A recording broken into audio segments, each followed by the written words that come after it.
আঘাতমুক্ত হইতে পারি নাই, কিন্তু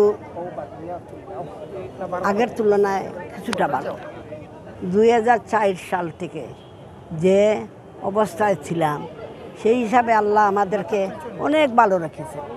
এখন আমরা রাস্তায় বাইরে হইতে পারি, তখন আমাদের বাচ্চারা স্কুলে যাইতে পারে নাই। কোন সময় বোমা মারবে, আমার গড়ে মারছে। 64 জেলার মধ্যে আমার বাসায় 21 আগস্টে ছিলাম, লাগে নাই।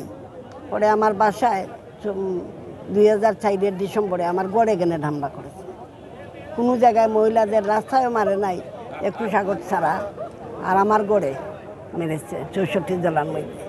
সেগুলো থেকে তো আল্লাহ রক্ষা করেছেন আমাদেরকে এই বোমার রাজত্ব থেকে। আর আল্লাহ যদি বাংলাদেশের জনগণকে সচেতন করে আমরা ভালো মন্দটা বুঝার আমরা বুঝি, তাহলে এরাই প্রতিহত করবে। গ্রেনেড যাদেরকে মারে, সিরিজ বোমা মারে, আল্লাহ করবেন আর জনগণও করবে। 15ই আগস্ট তো বাঙালির জাতির জন্য একটা দুজক, একটা কলঙ্কময় দিন।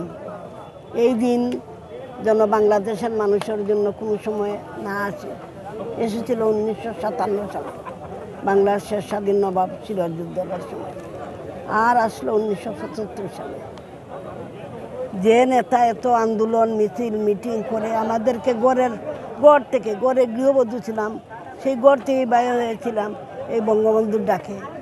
এই বঙ্গবন্ধুকে পাকিস্তানিরা হত্যা করলো না, কবর খুঁড়ে রেখেছে যে কখন মেরে ফেলবে, মারল না। আর আমাদের এই বাঙালির কুসন্তান, বাঙালি জাতির কলঙ্কার, বাঙালি জাতির কি বলবো, জারদ সন্তান বলবো, এরা যে বঙ্গবন্ধুকে হত্যা করলো, এটা তো আমরা চিন্তাই করতে পারি না। এত পশু ছাড়া মানুষ এরকম করতে পারে না।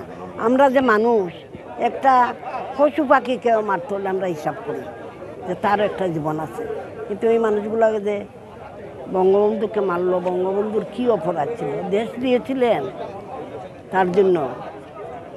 এরা যে পাকিস্তানের প্রেতাত্মা, 71 সালের এই প্রেতাত্মারা বুক পেতে বসেছিল, সেটা 75 সালে বঙ্গবন্ধুকে মেরে সেটা তারা মনে হয় মনে করেছিল সফল হয়েছে। না, রাখে আল্লাহ মারেকে। বঙ্গবন্ধুর 2 সন্তান মুক্তিযোদ্ধা, শেখ জামাল, শেখ কামাল। শেখ মনি উনার বোনের ছেলে মুক্তিযোদ্ধা, উনার বড় ভাই শেখ নাসির পঙ্গু হয়ে গিয়েছিলেন যুদ্ধের সময়। 60 জন মুক্তিযোদ্ধা এক গড়ে 60 জনকেই মারল।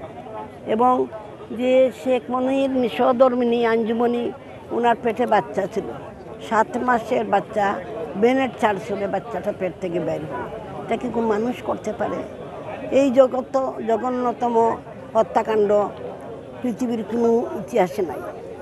আমরা চাই, সেটা তো তারা করে মনে করেছিল সব শেষ করে দিয়েছে, শেখ মুজিবের বংশ নাই, কিন্তু শেখ মুজিবের রক্তের উত্তরসূরি আমরা বাঙালিরা। আমরা ইতিহাসকে কখনো ভুলি না। ইতিহাস সহজ সরল গতিতেই চলবে, সেটা কেউ জামাচাপা দিয়ে রাখতে পারবে না।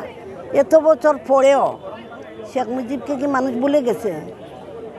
শেখ মুজিবের রক্ত যে সিঁড়ি দিয়ে বেয়ে নেমেছিল, সেই রক্ত নদী বেয়ে, রাস্তা বেয়ে, নদী বেয়ে সমুদ্রতে গিয়ে সমস্ত সমুদ্রের পানি রক্তে লাল হয়ে গিয়েছে আমরা মনে করি।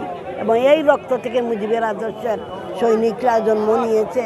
যতদিন পদ্মা, মগনা, যমুনা থাকবে বহমান, ততদিন শেখ মুজিবের নাম থাকবে। শেখ মুজিবকে কেউ মুছতে পারে না।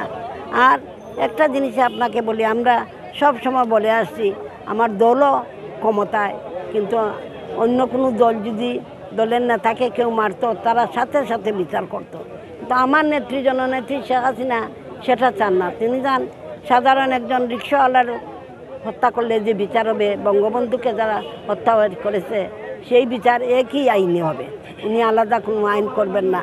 তাই আইন মতো সবার যে আইন, সেই আইনেই বিচার হয়ে খুনিদের ফাঁসি হয়েছে কয়েকজনের, আর কয়েকজন পালিয়ে আছে বিদেশে। আমরা সরকারের কাছে, বাংলাদেশের জনগণের কাছে, পৃথিবীর মানবাধিকারের যত দেশ আছে মানবতার সেবায় কাজ করেন সবার কাছে আমাদের আহ্বান থাকবো এই সিলেটের পুণ্যভূমি থেকে যে তাদেরকে দেশে ফিরিয়ে নিয়ে এসে তাদেরকে ফাঁসির রায় কার্যকর করা হোক। এটাই আজকের দিনে আমার প্রত্যাশা।